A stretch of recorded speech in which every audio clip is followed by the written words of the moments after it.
Welcome to V3 news లక్ష్యం సమాజహితం నేను మీ వరలక్ష్మి ముందుగా హెడ్లైన్స్ చూద్దాం తెలంగాణ రాష్ట్ర అభివృద్ధికి 2.5 లక్షల కోట్ల నిధులు ఇచ్చాం కేంద్ర బొగ్గు గనులు పార్లమెంటరీ వ్యవహారాల శాఖ మంత్రి ప్రహ్లాద్ జోషి వెల్లడి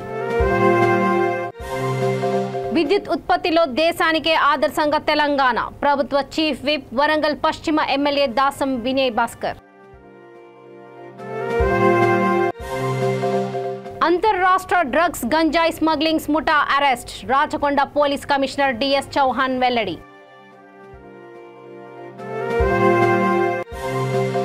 ఈ నెల 8 నుంచి 25 వరకు జైపూర్లో హ్యాండ్బాల్ మ్యాచ్ జెర్సీని ప్రారంభించిన రాష్ట్ర సమాచార సాంకేతిక శాఖ కార్యదర్శి జయస్ రంజాన్ తెలంగాణ రాష్ట్ర అభివృద్ధికి 2.5 లక్షల కోట్లు నిధులు ఇచ్చినట్లు కేంద్ర బొగ్గు గనులు పార్లమెంటరీ వ్యవహారాల శాఖ మంత్రి ప్రహ్లాద్ జోషి తెలిపారు రాష్ట్ర అభివృద్ధికి కేంద్ర ప్రభుత్వం కృషి చేస్తుందని అన్నారు కేంద్ర ప్రభుత్వ సహకారంతో నేషనల్ హైవే 44 బోయిన్పల్లి నుండి మేడ్చల్ కాల్కల్ వరకు 1500 కోట్ల రూపాయల వ్యయంతో చేపడుతున్న 6 లైన్ల రహదారి నిర్మాణ పనులను సుచిత్ర జంక్షన్ లో ఆయన పరిశీలించారు ఈ జాతీయ రహదారి పనుల్లో 1300 కోట్లతో 5 అండర్ పాస్ 4 ఫ్లైఓవర్ నిర్మిస్తున్నామని వచ్చే డిసెంబర్ 24 వరకు పూర్తి చేయాలని లక్ష్యంగా పెట్టుకున్నప్పటికీ అధికారులు షెడ్యూల్ కంటే ముందే పూర్తి చేస్తామని భరోసా ఇచ్చినందుకు వారిని అభినందిస్తున్నట్లు తెలిపారు రాష్ట్రంలోని రైల్వే స్టేషన్ల అభివృద్ధికి 300 కోట్లు ఇచ్చినట్లు తెలిపారు ఆయన వెంట స్థానిక పార్టీ నాయకులు ఉన్నారు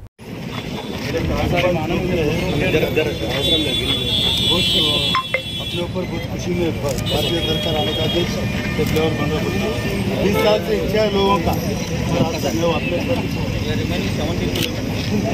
मैं ये भारत सरकार से जो परियोजना चल रहे हैं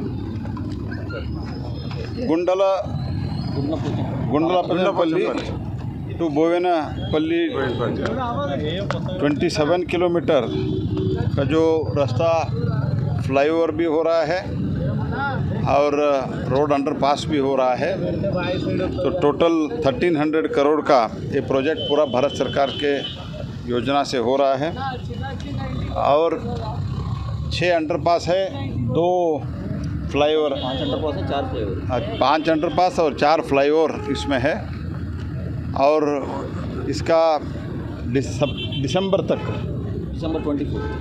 24 तक इसका पूरा काम पूरा होने का उम्मीद टारगेट है और इसके साथ ही साथ आज जो शेड्यूल है वो शेड्यूल के अनुसार आगे काम चल रहा है अहेड ऑफ द शेड्यूल काम चल रहा है तो इसके लिए मैं NHAI को भी अभिनंदन करता हूँ और ये बहुत पुराना डिमांड था जहाँ तक मैं इधर आने के बाद भी कहा जा रहा है कि 30 वर्ष से डिमांड था लेकिन ये मोदी जी आने के बाद इसका शुरुआत हुआ है या लोकल का गवर्नमेंट बोल रहा है कि सेंट्रल गवर्नमेंट सपोर्ट नहीं दे रहे हम ही पूरा ये कर रहे हैं आप देख रहे हैं ना कितना सपोर्ट दे रहे हैं और टोटल తెలంగాణ వస్తే అంధకారమేనని ఎంతో మంది అన్నారని కానీ నేడు రెప్పపాటు కూడా కరెంటు కోత లేదని ప్రభుత్వ చీఫ్ విప్ వరంగల్ పశ్చిమ ఎమ్మెల్యే బీఆర్ఎస్ పార్టీ హనుమకొండ జిల్లా అధ్యక్షుడు దాస్యం వినయ్ భాస్కర్ అన్నారు తెలంగాణ రాష్ట్ర అవతరణ దశాబ్ది ఉత్సవాలలో భాగంగా అంబేద్కర్ భవన్లో విద్యుత్ శాఖ నిర్వహించిన కార్యక్రమంలో ఆయన ముఖ్య అతిథిగా పాల్గొన్నారు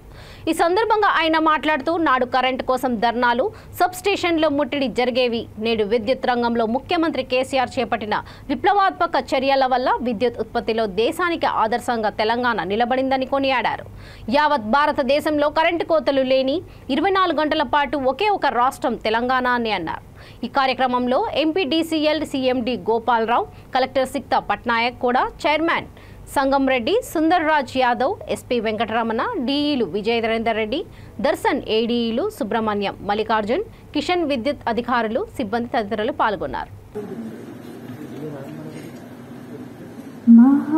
महागणपतिं मनसा स्मरामि महागणपतिं मनसा स्मरामि महागणपतिं मनसा स्मरामि वसिष्ठवामदेवादिवन्दितमहागणपतिम्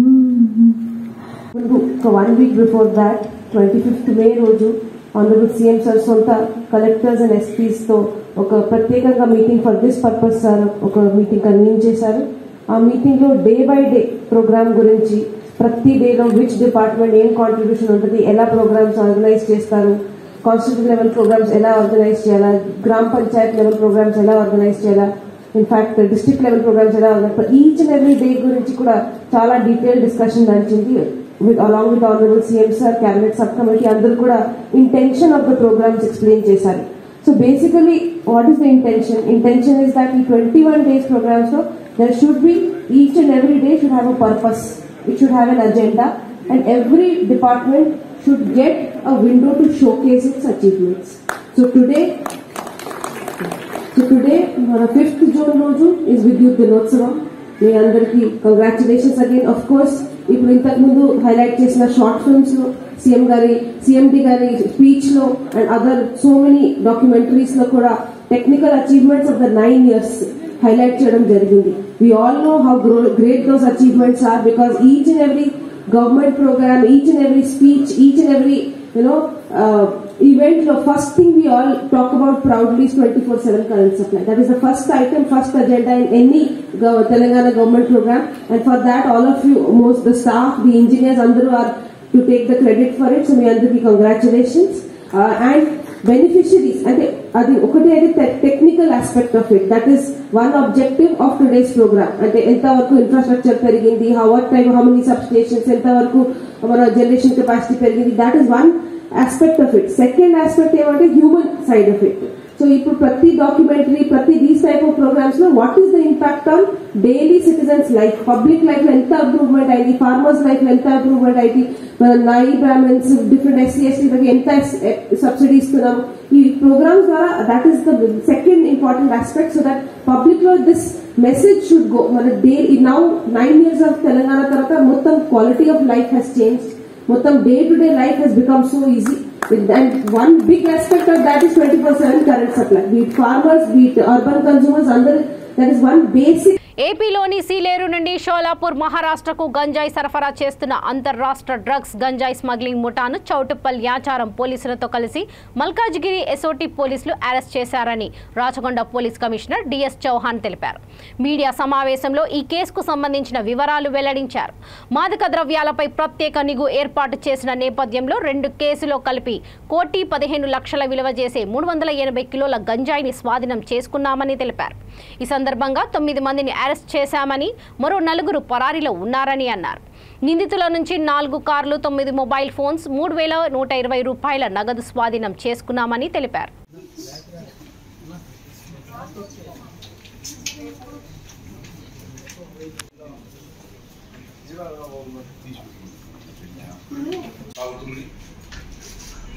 పూర్తిగా మన రాష్ట్రం నుంచి, అదేవిధంగా మన పోలీస్ కమిషనరేట్ నుండి మాదక ద్రవ్యాలు రహితంగా చేయాలనేది ఆ ఒక ఉద్దేశం మేరకు డ్రైవ్ కొనసాగుతుంది. దాంట్లో ప్రత్యేకంగా ఎస్ఓటి చాలా కీలకమైన పాత్ర వహిస్తుంటున్నారు.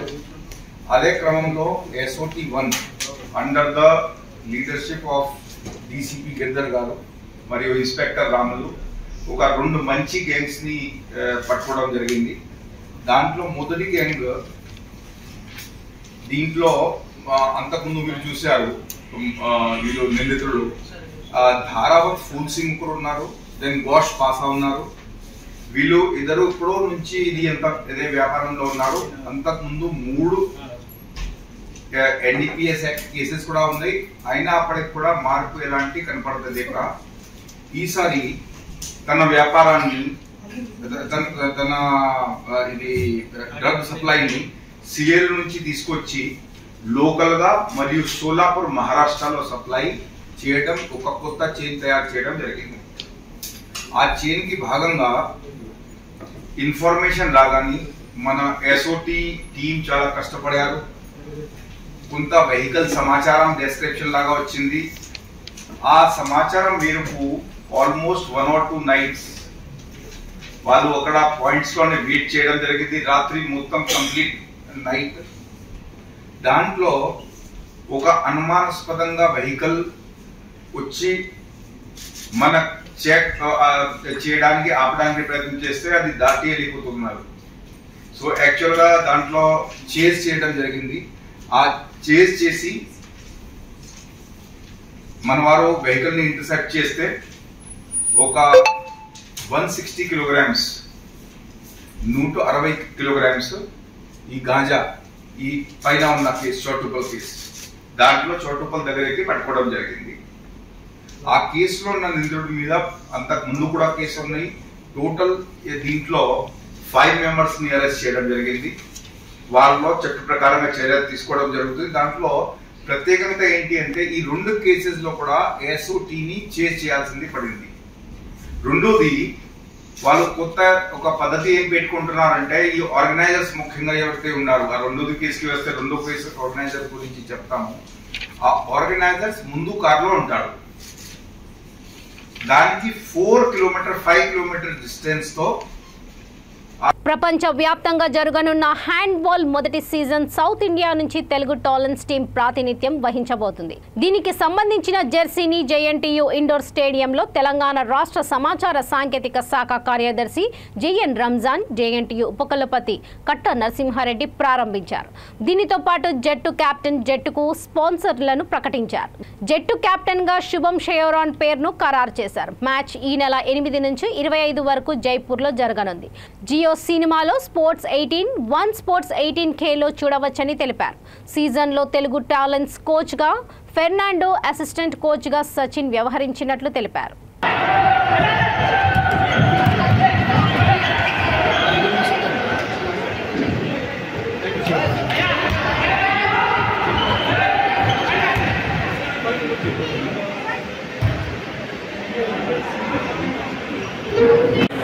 Platform for organizing a tournament here with our students, and we are going to, hopefully we will be certainly winning it, and if we win that, then Telugu Castles will have to go for much more experience here. And I really appreciate Abhishek Reddy, who is one of the best Telugu talents. And we are very happy that we are chosen this platform. I'm the owner of Telugu Talents. I'm the owner of Telugu Talents, the team that you see in the background here. We are proudly representing all the Telugu people across the world. Telugu Talents is the team that is representing in the Premier Handball League, which is the maiden league. First time jarugutundandi. The league is happening in Jaipur from June 8th to June 25th. You all can watch it on Jio Cinema. It'll be aired anywhere from 7 o'clock up until 10 o'clock. So cheer us, cheer the Telugu Talents. Sir, ee roju ikkada em chestunaru complete chesaru. Ivala we had a jersey launch andi. We also were declaring our captain, which is Shubham. We will announce that shortly. We'll announce that inside, actually. That's the plan. So our captain, our jersey launch is happening, and we also want to introduce the team to the Telugu public as well. Hyderabad బేగంపేట్లోని Hanuman Shri Venkateswara దేవాలయంలో జరిగిన వార్షికోత్సవ వేడుకల్లో కేంద్ర ఎరువులు, రసాయనాలు, పునరుత్పాదక ఇంధనం శాఖ మంత్రి భగవంతు కూపాజీ ముఖ్య అతిథిగా పాల్గొని ప్రత్యేక పూజలు నిర్వహించారు. ఆలయ ప్రాంగణంలో ఉన్న వినాయక హనుమాన్ ఎల్లమ్మ దేవాలయంలో కూడా ఆయన ప్రత్యేక పూజలను నిర్వహించారు. ఈ సందర్భంగా ఆయన మాట్లాడుతూ దేవాలయ ద్వితీయ వార్షికోత్సవ వేడుకల్లో పాల్గొనడం తనకు ఎంతో సంతోషాన్ని కలిగించిందని అన్నారు. ఇక్కడ భక్తులు పాల్గొనడం, అన్నదానం కార్యక్రమాలు నిర్వహించడం ఎంతో సంతృప్తినిచ్చిందన్నారు. ఆలయ నిర్వాహకులు భక్తులకు సకల సౌకర్యాలను కల్పించడం, వేడుకలను ఘనంగా నిర్వహించడం ఆనందంగా ఉందని అన్నారు. ఈ కార్యక్రమంలో వార్షికోత్సవ committee chairman Srinivas Reddy, committee సభ్యులు, బీజేపీ నేత గంజి వంశీ, గంజి వైశాలి, ఆలయ కమిటీ సభ్యులు, భక్తులు భారీ సంఖ్యలో పాల్గొన్నారు.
అందరికీ నమస్కారం. నా పేరు గంచి రాజేష్ రెడ్డి. ఇవాళ మనం బేగంపేటలో ఉన్న టెంపుల్లో ఉన్నాము. ఇక్కడ మా సెకండ్ ఇయర్ యానివర్సరీ జరుపుకుంటున్నాము. లాస్ట్ ఇయర్ కూడా చాలా అంగరంగ వైభవంగా చేసుకున్నాము. ఈ ఇయర్ కూడా అదే దాని ఉత్సాహంతో చేస్తున్నాము. ఈ గుడి ఒక చిన్న ఆంజనేయ స్వామి గుడితో స్టార్ట్ అయిందంట. ఎప్పుడు మా చిన్నప్పుడు మా పూర్వీకుల వాటికి స్టార్ట్ అయిందంట. వాళ్ళు చేసిన డెవలప్మెంట్ ఇక్కడ చుట్టుపక్కల పెద్దవాళ్ళందరూ కమిటీ లాగా ఫామ్ అయ్యి వాళ్ళ సొంత నిధులతో డెవలప్ చేసి అది చూసి పక్కన వాళ్ళంతా ఇన్స్పైర్ అయ్యి ప్రజలు వాళ్ళకి డొనేషన్స్ వేరే కంపెనీస్ కూడా ఎన్ఆర్ఐ కూడా ఫండ్ ఇస్తున్నారు.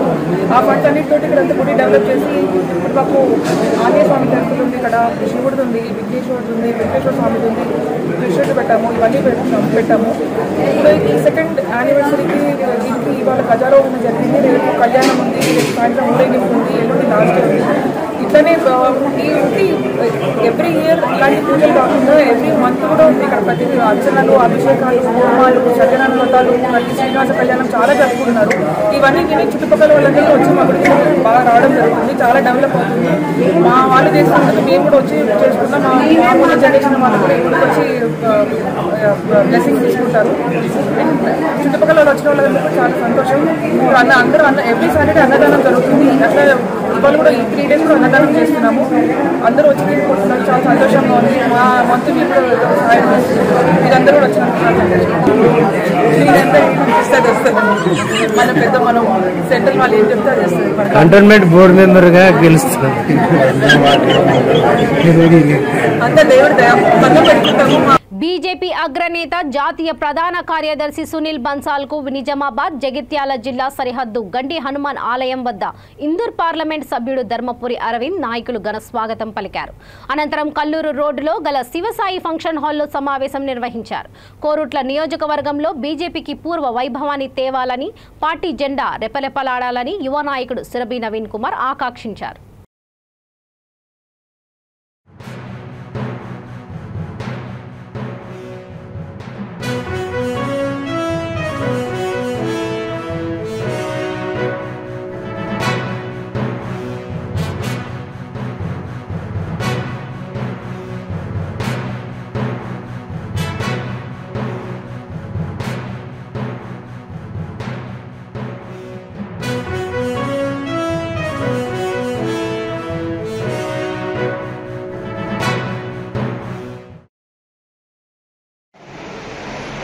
उसके बारे में कुछ कहानियां अगर आज आप सोशल मीडिया पर देखेंगे, मैं रोजाना ऐसी 10-20 कहानियां समय मिलता है तो पढ़ता हूं.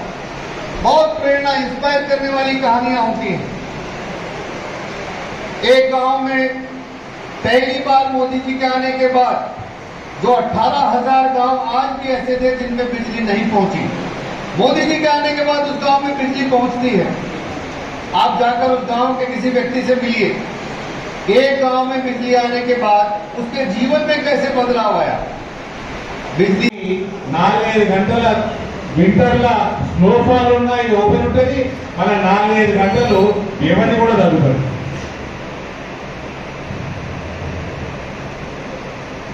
ఇండియా గ్రాండ్ ఇన్ఫ్రాస్ట్రక్చర్ ప్లాన్ గతిశక్తి ఈ అమృత్ కాల్ 75 సంవత్సరాల నుంచి 100 సంవత్సరాల 25 సంవత్సరాలు స్వాతంత్రం వచ్చినాక ఈ అమృత్ కాలంలో గతి 9 సంవత్సరాలు కంప్లీట్ చేయడం జరిగింది. ఇదే కాక ఇంతకుముందు చెప్పిన 3.5 కోట్లల్లో 69% గృహాలు మహిళల పేర్ల మీద రిజిస్టర్ అయ్యాయి. అది కూడా గమనించాలి.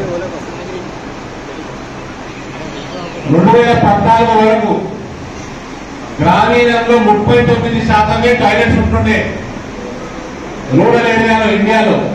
ఇప్పుడు 2023లో 100% ప్రతి ఇంటికి మనకు టాయిలెట్ కట్టించిన ఘనత నరేంద్ర మోదీ గారి ప్రభుత్వం. మిషన్ భగీరథ నీళ్ళు వచ్చినాయి, గ్రామాలలో వచ్చినాయి, ఇంటికి వచ్చినాయి అన్నలా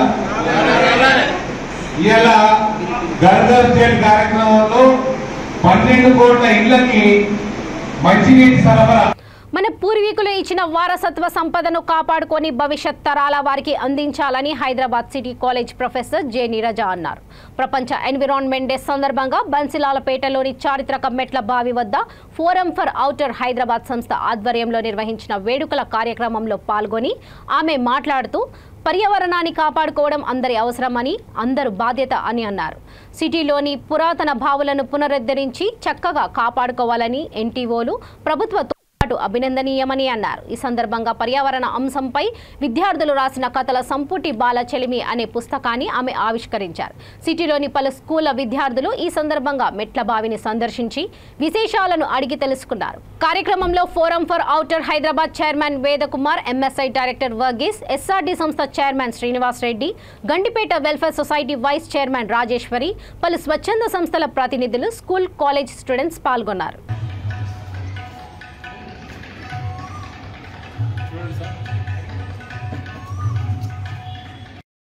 ఓల్ ప్రపంచం సెలబ్రేట్ చేసుకుంటున్న క్రమంలో ఫోరం ఫర్ బెటర్ హైదరాబాద్ యొక్క పర్యావరణము అర్బన్ ప్లానింగ్లో కృషి చేస్తున్న ఫోరం ప్రతి సంవత్సరం వరల్డ్ ఎన్విరాన్మెంట్ డేను సెలబ్రేట్ చేసుకుంటుంది. అది కూడా ఫోరం ఫార్మేషన్ డేగా చేసుకుంటుంది. ఆ క్రమంలో ఓసారి మేము బంగ్లాలలో పెట్టుకున్నాం. కానీ మరి ఎన్విరాన్మెంట్ అన్నప్పుడు బంగ్లాలనే కాదు, బయట కూడా చింత చెట్టు కింద మూసీ రివర్ పక్కకు ఇవల్ల ఈ యొక్క బన్సీలాల్ బస్తీలో ఏదైతే మెట్ల బావిని ఇటు సోషల్ ఆర్గనైజేషన్స్, ప్రభుత్వం, మున్సిపల్ అడ్మినిస్ట్రేషన్ గుర్తించి ఒక సంవత్సరం ఇందులో ఉన్న చెత్త డెబ్రీస్ అన్నిటిని కూడా కొన్ని దశాబ్దాల నుంచి ఇందులో దీని యొక్క పరిరక్షణ చూడకుండా చెత్త నింపిన ఈ బావిని ఈ యొక్క మున్సిపల్ జిహెచ్ఎంసీకి సంబంధించిన స్టాఫ్ ఏదైతే స్కావెంజర్స్ అంటారో చెత్త చెదారం క్లీన్ చేసి రోడ్లను క్లీన్ చేసే వాళ్ళని 40 మందినో 50 మంది. On this day when we celebrate the International Environment Day and the Forum for Better Hyderabad celebrates its 23rd anniversary, I want to particularly remember the people who are the primordial agents of conservation in this city, and that is people who live in the slums, people who collect garbage on our streets and from our homes. There are 5,000 vehicles that collect the garbage from homes, and there are over 100,000 people who collect garbage in the city. And during the COVID period, they were not even provided basic safety measures like shoes, like gloves, but they worked and kept our city safe. On a day like this, we need to honor them, we need to acknowledge their service, we need to make sure their own health. సందర్భంగా forum for better Hyderabad వారిది ఈ నెల 24వ తారీఖు 23 సంవత్సరాలు నిండుతుంది. 23rd యానివర్సరీని ఇవాళ నిర్వహించడం చాలా మంచి విషయము. ఈ సందర్భంగా బన్సీలాల్పేటలో అంటే ఇందాక వేదకుమార్ గారు అన్నట్లు కేవలము 4 గదుల లోపల జరుపుకునే పర్యావరణ దినోత్సవాల వల్ల ఉపయోగం ఏమీ ఉండదు. కొన్ని శతాబ్దాల క్రితం తయారైనటువంటి ఈ మెట్ల బావి ఎలా డెబ్రీస్తో నిండిపోయి ఒక గార్బేజ్ బిన్గా మారింది. దాన్ని ఇవాళ మనం ఎంత చక్కగా రెనోవేట్ చేసుకోగలిగాము, రెస్టోర్ చేసుకున్నాము. అట్లాగే తెలంగాణ ప్రభుత్వం తీసుకునేటువంటి నిర్ణయాలు కావచ్చు, అట్లాగే ఎన్జిఓ ఆర్గనైజేషన్స్ ముందుకు రావటం వల్ల కావచ్చు, రాష్ట్ర వ్యాప్తంగా ఇది ఒకటి కాదండి, రాష్ట్ర వ్యాప్తంగా ఉన్నటువంటి అనేక మెట్ల బావులను పునరుద్ధరణ కార్యక్రమం చాలా వేగవంతంగా జరుగుతుంది. ఇప్పుడు మనం చూస్తే ఉస్మానియా విశ్వవిద్యాలయంలో మెట్ల బావి పునరుద్ధరణలో ఈ ప్రాజెక్ట్ చేసినటువంటి వాళ్ళందరూ కూడా అక్కడ చాలా ఉత్సాహంగా పనిచేస్తున్నారు. మనం ఇక్కడ చూస్తాము, ఇక్కడ ఉన్నటువంటి ఏ కొంచెము కూడా నష్టం జరగకుండా గార్బేజ్ని తీసేటప్పుడు వాళ్ళు తీసుకున్న జాగ్రత్తలు గమనిస్తే ఎంత ఆశ్చర్యంగా ఉంటుందంటే కేవలం స్త్రీలనే నియమించారు డెబ్రీస్ తీయడానికి. ఎందుకంటే పురుషులైతే గట్టిగా కొడతారు, అక్కడ ఏదైనా డ్యామేజ్ అవుతుందని. అంటే అంత జాగ్రత్త తీసుకొని పద్ధతులన్నింటినీ కూడా కరెక్ట్గా ఫాలో అవుతూ ఇంటర్నేషనల్ స్టాండర్డ్స్ని ఫాలో అవుతూ దాన్ని రెస్టోర్ చేయడం జరిగింది. మన భారతదేశానికి లేదా ఆసియా ఖండానికి సంబంధించి ఒక మాట ఏముంటుందంటే రామచంద్ర గుహ అని ప్రముఖ చరిత్రకారుడు ఒక మాట అంటాడు, పాశ్చాత్య దేశాల్లో ప్రపంచ పర్యావరణ దినోత్సవాన్ని పురస్కరించుకొని కాకినాడ పిఆర్ కళాశాలలో విద్యార్థులకు అవగాహన సదస్సు నిర్వహించారు. ఇందులో భాగంగా పర్యావరణాన్ని పరిరక్షించడం, కాలుష్య నివారణ, ప్లాస్టిక్ నివారణ, మొక్కలను పెంచడం, పరిశుభ్రతపై విద్యార్థులకు పలువురు వక్తలు అవగాహన పెంపొందించారు. అనంతరం పర్యావరణ పరిరక్షణపై విద్యార్థులకు నిర్వహించిన వ్యాసరచన, చిత్రలేఖనం, వక్తృత్వ పోటీలలో విజేతలకు బహుమతులు, ప్రశంసా పత్రాలు అందజేశారు. ఎమ్మెల్సీ అభ్యర్థి కర్రి పద్మశ్రీ, పిఆర్ కళాశాల ప్రిన్సిపల్ తిరుపాన్యం, జన విజ్ఞాన వేదిక జిల్లా అధ్యక్షుడు కేఎంఆర్ ప్రసాద్, రోటరీ క్లబ్ ప్రతినిధి Sheikh Ahmed, JNTUK professor doctor Alapati Srinivas, జిల్లా సైన్స్ అధికారి M Srinivas Vinil, basic educational chairman PV Subbarao పాల్గొని విద్యార్థులను ఉద్దేశించి ప్రసంగించారు. ఈ కార్యక్రమంలో జన విజ్ఞాన వేదిక జిల్లా అకాడమిక్ కన్వీనర్ ఎం గోపాలకృష్ణ, జాతీయ బాలల సైన్స్ కాంగ్రెస్ అకాడమిక్ సమన్వయకర్త కె వెంకట్రావు, జి సూరబాబు, నోర్ని బాలరామకృష్ణ, విద్యార్థుల తల్లిదండ్రులు పాల్గొన్నారు. అలానే షిప్స్ ఇలాంటి వాటిలో వెళ్ళినప్పుడు కూడా వాళ్ళు వదిలేసేటటువంటి ఆ వ్యర్థాలు, అదే ప్లాస్టిక్ లాంటి వేస్టేజ్ వల్ల చాలా ఆక్వాటిక్ లైఫ్ చాలా డ్యామేజ్ అవుతుంది. దీన్ని మనం తగ్గించాలి. ఈకో సిస్టమ్ని బ్యాలెన్స్డ్గా ఉంచాలి. గుర్తుంచుకోండి, కొన్ని లైఫ్ స్టైల్స్ చాలు. మనం ఇప్పటికీ ప్లాస్టిక్ బాటిల్స్ వాటర్ వాడుతున్నాం, ఇంట్లో కూడా ప్లాస్టిక్ బకెట్స్ వాడుతాం, ప్రతిదీ కూడా క్యారీ బ్యాగ్లో తీసుకెళ్తున్నాం. సో మీరు చాలా కాంపిటీషన్లో పార్టిసిపేట్ చేసేటప్పుడు మీకు సొల్యూషన్స్ అన్నీ కూడా తెలుసు, బట్ ఇంప్లిమెంటేషన్లో పెట్టండి. నెక్స్ట్ మీ పిల్లలకి, వాళ్ళ పిల్లలకి కూడా మంచి అర్థని మనం వాళ్ళ చేతిలో పెట్టాలి. సస్టైనబుల్ ఎన్వైరన్మెంట్ని మనం క్రియేట్ చేసి వాళ్ళ చేతిలో పెట్టాలి. ఇప్పటికే చేయి జారిపోయింది. Almost 1.5 degree centigrade temperature global warming ఉంది. ఇప్పటికీ దాని ఎఫెక్ట్స్ ఆల్రెడీ మనం అనుభవిస్తున్నాం. కొన్ని చిన్న చిన్న చేంజెస్, కొన్నిటిని మనం వాటిని నివారించలేం. బయటికి వెళ్ళాలి, ట్రాన్స్పోర్టేషన్, బైక్లు వాడాలి, కార్లు వాడాలి, ఏసీలు వాడాలి, బట్ అవసరం ఉన్నప్పుడే వాటిని వాడడం నేర్చుకోండి. మరి 1 కిలోమీటర్ దూరానికి, 1/2 కిలోమీటర్ దూరానికి బైక్ వేసుకెళ్ళిపోవడం, స్కూటీలు వేసుకెళ్ళిపోవడం, కార్లు కూడా వేసుకెళ్ళిపోవడం జరుగుతుంది. అది తగ్గించండి. మనం చాలా హ్యాపీగా ఉన్నాం. కాకపోతే ప్రకృతికి మనం ఇవ్వాల్సింది కూడా ఉన్నది. సో ఏంటంటే ఈ రోజు మనం ఇచ్చింది రాబోయే తరాలకు ఉపయోగపడుతుంది. ఇన్ని సంవత్సరాలు మనం గ్రీనరీని తీసుకున్నాం, చల్లదనాన్ని తీసుకున్నాం, ఒక చక్కటి వాతావరణంలో మన జీవనాన్ని సాగిస్తున్నాం. కానీ వాటిని ఏంటంటే డిఫారెస్టేషన్ చేసి, లేదంటే రకరకాల ప్లాస్టిక్ యూసేజ్ వల్ల మనంతా పర్యావరణాన్ని కంప్లీట్గా డిస్ట్రాయ్ చేసుకున్నాం. కానీ ఇప్పుడు మనం ఇన్ని ప్రోగ్రామ్స్ పెట్టుకుంటున్నాము అంటే దాని అర్థం ఏంటంటే ఒక లిమిట్ వరకు మనం ఎన్వైరన్మెంట్ని డిస్ట్రాయ్ చేసాం. సో దీన్ని మనం సరి చేసుకోవాలి అంటేనే ఈ రోజు వచ్చింది. మనం ఏంటంటే మనం నేచర్కి మనం ఇవ్వాలి, బాధ్యతగా ప్లాంట్ చేయాలి. అలాగే ఏంటంటే ప్లాస్టిక్ని రెడ్యూస్ చేయాలి. ఆ రెడ్యూస్ చేయడం ఏంటంటే స్కూల్ చిల్డ్రన్ నుంచి స్టార్ట్ అవుతుంది. ఈజీగా ఉంటుంది. మదర్స్కి ఏంటంటే టిఫిన్ ప్యాక్ చేసి బాక్స్లో పెట్టాం, అమ్మ నేను టిఫిన్ బాక్సులు ప్లాస్టిక్ బాక్స్లో తీసుకెళ్ళాం, స్టీల్ బాక్స్ ఇవ్వండి అని చెప్పేసి మీరు స్టార్ట్ చేసి, అలాగే వాటర్, డ్రింకింగ్ వాటర్ కూడా స్టీల్ బాటిల్లో తీసుకెళ్తే మినిమైజ్ చేయడానికి అవుతుంది. అలాగే ప్లాస్టిక్ బ్యాగ్స్ మీరు ఇంట్లో వద్దన్నారంటే డెఫినెట్లీ మీ మదర్స్ మీకు అందులోని సమాజానికి ఎంతో కొంత సేవ చేయాలని ప్రభుత్వం కూడా ఒక అవేర్నెస్ తీసుకురావాలండి. దానివల్ల ఏమవుతుందంటే ఎన్విరాన్మెంట్ ఉపయోగపడుతుంది, పిల్లలకు కూడా ఒక అవగాహన ఏర్పడుతుంది. సో దీన్ని ఎమ్మెల్సీ గారు కూడా ప్రభుత్వానికి దృష్టి తీసుకెళ్తారని కోరుకుంటున్నాను. అధికారంలోకి వచ్చిన వెంటనే రైతులకు 3,000 కోట్లతో ధరలు స్థిరీకరణ నిధులు ఏర్పాటు చేసి ప్రతి పంటకు గిట్టుబాటు ధర కల్పిస్తామని హామీ ఇప్పుడు ఏమైందని సీఎం జగన్ను చిత్తూరు జిల్లా కుప్పం నియోజకవర్గ తెలుగుదేశం ఇన్ఛార్జ్ పిఎస్ మణిరత్నం ప్రశ్నించారు.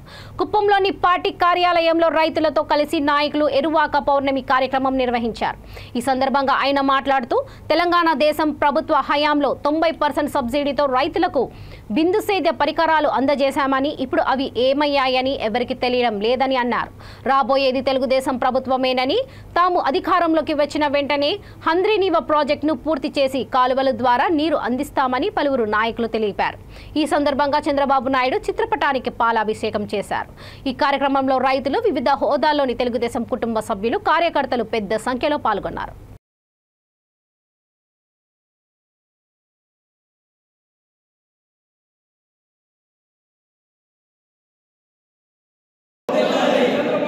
నాయకత్వం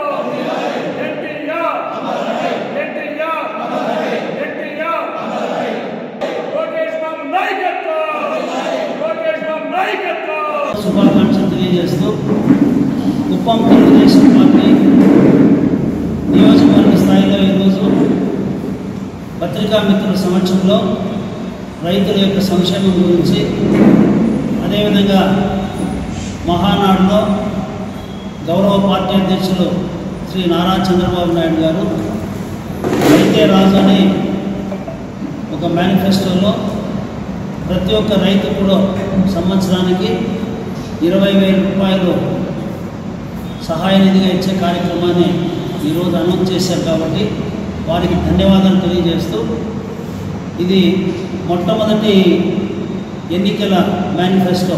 అంటే రైతులకు మళ్ళీ కూడా అనేక రకాల హామీలు కానీ మేనిఫెస్టోలో వస్తుంది తప్పకుండా. కాబట్టి ముఖ్యంగా మా నియోజకవర్గానికి సంబంధించి మాత్రం నేను చెప్తాను, తర్వాత అబ్జర్వర్ గారు మిగిలిన వాళ్ళు మొత్తం రైతులకు సంబంధించిన పరిస్థితి ఈరోజు జగన్ పాలనలో రైతులు ఏ విధంగా కష్టాల్లో మునిగిపోతున్నారనే విషయాలు కూడా తెలియజేస్తారు.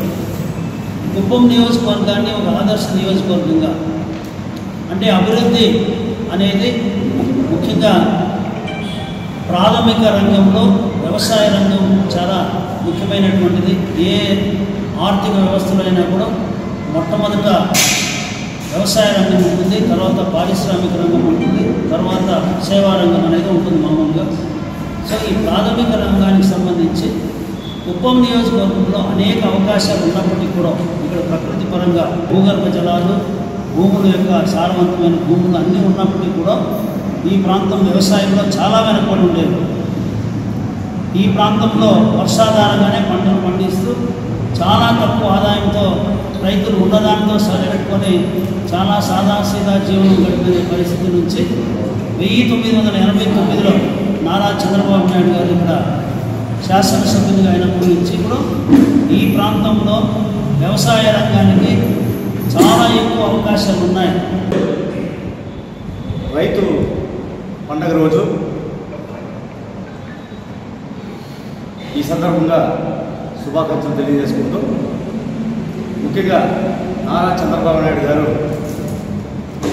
మొన్న మహానాడులో రైతుల కోసం సంవత్సరానికి 20,000 రైతులకు ఇవ్వడం అనేది చాలా సంతోషకరమైనటువంటి విషయం. రైతుల తరఫున ధన్యవాదాలు తెలియజేస్తున్నాను. ఈరోజు పెద్దలందరూ కూడా తెలియజేసిన విధంగా రైతుల పరిస్థితి చాలా దారుణంగా ఉంది. ఎందుకంటే చంద్రబాబు నాయుడు గారి హయాంలో ప్రతి రైతు కూడా సంతోషంగా ఉన్నారు. ఆ రోజు చెన్నై కలకత్తా జాతీయ రహదారిపై చిలకలూరు మండల పరిధిలోని కోట క్రాస్ రోడ్ సమీపంలో రోడ్డు ప్రమాదం చోటు చేసుకుంది. తిరుపతి జిల్లా గూడూరు మండల పరిధిలోని రావూరుకు చెందిన మణి అనే యువకుడు చిలకలూరు మండల పరిధిలోని కడివేడు గ్రామంలో ఉన్న బంధువుల ఇంటికి మోటార్ సైకిల్ పై వెళ్తుండగా వడదెబ్బకు గురై అదుపు తప్పి పడిపోయాడు. దీంతో గాయాల పాలు కావడంతో అతనిని హైవే మొబైల్ వాహనంలో గూడూరు ప్రభుత్వ ఏరియా ఆసుపత్రికి తరలించి వైద్య సేవలు అందిస్తున్నారు. చిలకలూరు పోలీసులు కేసు నమోదు చేసుకుని దర్యాప్తు చేపట్టారు.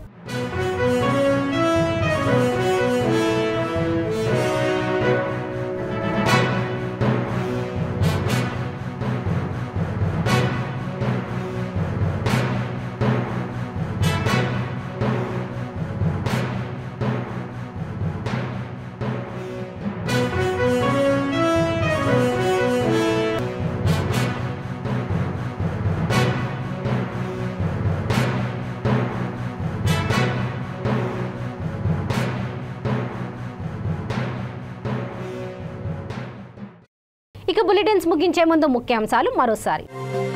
తెలంగాణ రాష్ట్ర అభివృద్ధికి 2.5 లక్షల కోట్ల నిధులు ఇచ్చాం. కేంద్ర బొగ్గు గనులు పార్లమెంటరీ వ్యవహారాల శాఖ మంత్రి ప్రహ్లాద్ జోషి వెల్లడి. విద్యుత్ ఉత్పత్తిలో దేశానికే ఆదర్శంగా తెలంగాణ ప్రభుత్వ చీఫ్ విప్ వరంగల్ పశ్చిమ ఎమ్మెల్యే దాసం వినయ్ భాస్కర్. అంతర్రాష్ట్ర డ్రగ్స్ గంజాయి స్మగ్లింగ్స్ ముఠా arrest Rachakonda police commissioner DS Chauhan వెల్లడి.